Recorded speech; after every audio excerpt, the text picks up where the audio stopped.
I would take your question in a way in three parts.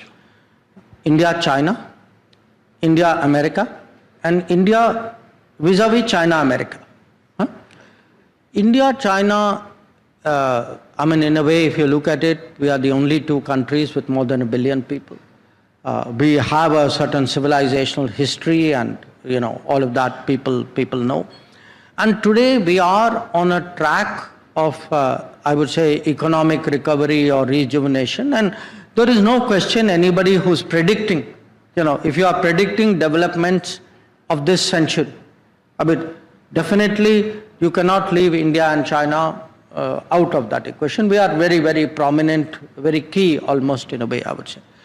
But here is the challenge for us, which is that we are neighbors. We have unresolved boundary issue.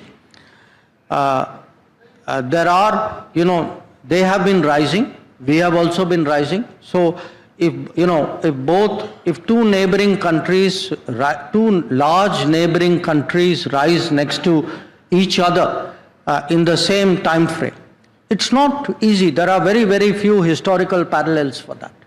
So managing this double rise, you can say, that too in proximity. If one was in some other part of the world, it's a different issue. I think these will require a lot of skill and a lot of deftness and diplomacy. The truth is, our capabilities will change, our influence will change, our ambitions will change. Both of us will naturally want to be bigger and more visible and more effective in the world. So how do we get an equilibrium in our relationship? I think this is one of the big issues for us and for them. On India and America, I would say,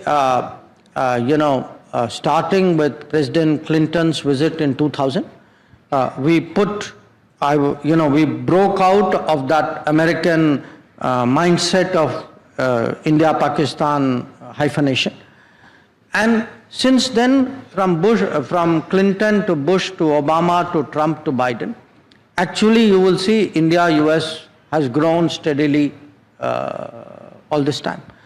I would particularly, as someone, I've been dealing with this relationship for more than 40 years, I would particularly say last 10 years, and I'm not saying it because I'm politically part of the government now, but the last 10 years, see, a lot of the ideological hang-ups that we had vis-a-vis US, we were able to put that behind and forge ahead much more confidently than, because a lot of the constraints were also self-imposed on our side. So I do think today that there is a very, very strong convergence between India and US. It is strategic, it is political, it is very deeply technology driven. When I look at the future of technology and what it means for global balances of power, I think it's certainly an area, a domain which will be very important. If you look at the people-to-people relationship, the size of the community out there, that has changed. So I'm very confident that relationship will do very well. It won't be automatic. बीच में कुछ problems हो सकती, but I am confident we will always be able to deal with those issues. Now you have US, China. Clearly there's a very sharp rivalry between them today. So these are calculations that they have made about each other.